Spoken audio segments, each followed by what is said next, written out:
Olá, bom dia, espero que todos estejam bem. Vamos começar a nossa aula de História agora virtualmente, em tempos de quarentena. É importante continuarmos aí os nossos estudos. Vamos falar sobre um período muito importante da história, que é a transição do período medieval para a Idade Moderna. No aspecto social, temos o Renascimento, um renascimento comercial, urbano e cultural. No aspecto religioso, nós vamos falar de reforma protestante. Quanto ao aspecto político, nós temos o absolutismo e no aspecto econômico temos o mercantilismo. Vamos lá. Vamos começar pela questão social, ou seja, o renascimento. E eu quero começar falando sobre o renascimento urbano e comercial. Ele é uma característica do final das cruzadas. Então o homem que estava lá preso dentro do feudo, sai do feudo por um motivo religioso e vai lutar lá do outro lado do mundo. Nós temos aí primeiro a Rota das Cruzadas. E esse caminho é muito importante, porque nesse caminho vão ressurgir o comércio e mais para frente as cidades. E esses centros urbanos, esse renascimento urbano, ele vai dar margem para uma série de outros fatores. Por exemplo, o renascimento cultural. Ele é muito forte na Itália. O berço do renascimento cultural é a Itália. É muito importante a gente entender um aspecto econômico, que nós temos aí a transição do sistema feudal para o sistema capitalista. Tá? E isso vai influenciar em muitos fatores. O primeiro fator importante do renascimento cultural é o antropocentrismo. Tá? O que é o antropocentrismo? Durante o período medieval, durante a Idade Média, nós tínhamos o chamado teocentrismo. O que é o teocentrismo? É Deus no centro de todas as explicações. O Renascimento ele traz um outro pensamento. O homem no centro da razão, o homem no centro das consequências. Então, o homem deixa de acreditar em Deus? Não. Mas o homem passa a se colocar como um agente da história e não mais um ser passivo. Isso é muito importante porque a gente tem que entender que o homem não deixa de acreditar em Deus. Tanto é que o humanismo é a segunda característica e que vai explicar para a gente exatamente essa questão de onde está Deus, onde está o homem. Deus ainda é Deus e não perde a sua divindade. Tá? Então o homem ainda crê em Deus como Criador. Mas o homem, o ser humano, é a obra-prima de Deus. Outro fator importante desse novo pensamento é o racionalismo. É o pensamento racional como base da ciência. Então, falando de aspecto religioso, nós temos aí a Reforma Protestante. A Reforma Protestante ela se dá neste momento em que o homem se permite ser mais racional, analisar alguns dogmas.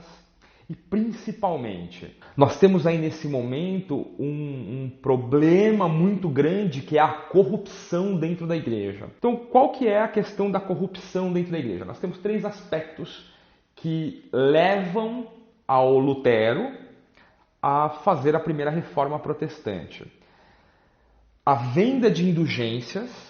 O segundo aspecto dessa corrupção religiosa da igreja é a venda de relíquias. Então, você pode comprar o perdão, a indulgência do Papa, ou então você pode comprar na mão de um dos diversos comerciantes religiosos da época, que eram os próprios clérigos da igreja, a venda de relíquias. E o terceiro aspecto da corrupção da igreja é a venda de cargos. Tá? Então, como funcionava isso?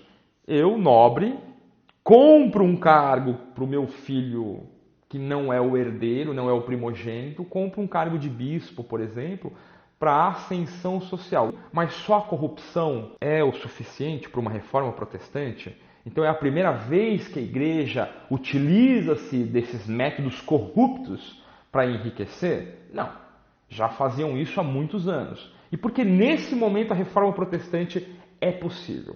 Bom, mais uma vez nós temos a questão do capitalismo. Tá? Então nós temos aí uma igreja que condena várias práticas dessa nova classe social, a burguesia, que surge com o capitalismo. Ela pratica a usura para o enriquecimento, para o acúmulo de riquezas. Tá?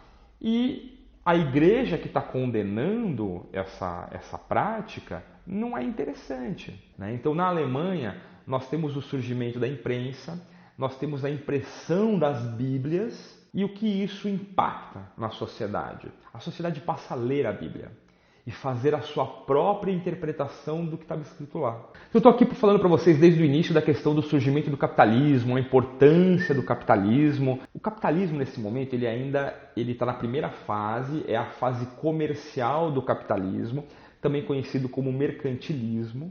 Tá? Então é a fase comercial do capitalismo porque a riqueza é gerada através do comércio. As características desse capitalismo comercial são o metalismo. O metalismo é o acúmulo de metais preciosos, ouro e prata, basicamente, né? O colonialismo, que é a exploração das colônias. Monopólio. O monopólio ele está diretamente ligado ao colonialismo. Metrópole tem o monopólio sobre a produção, o mercado, o consumidor da colônia.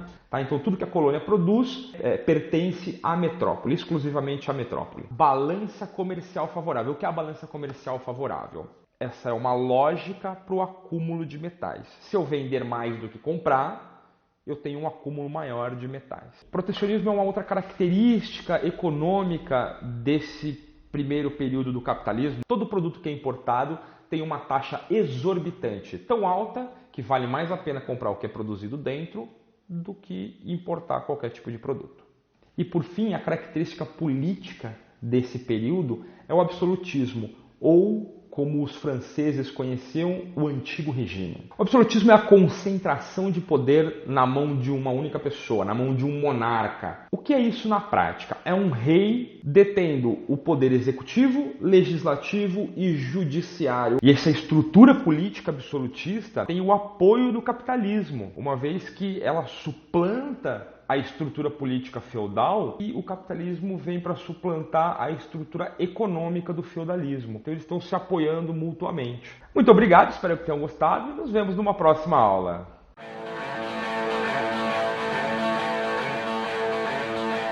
Bem, e como atividade dessa nossa aula, vamos nos aprofundar mais nas reformas protestantes. Nós demos uma pincelada sobre alguns motivos da reforma protestante, mas eu gostaria que vocês se aprofundassem mais nas três principais reformas protestantes, que é a reforma luterana, que foi a primeira, a reforma calvinista, que está muito relacionado a essa questão econômica do capitalismo, e a reforma anglicana do Henrique VIII, tá certo? Então pesquisem um pouco mais sobre isso, se aprofundem e eu quero que vocês façam um pequeno relatório sobre cada uma dessas três reformas como atividade dessa aula. Obrigado.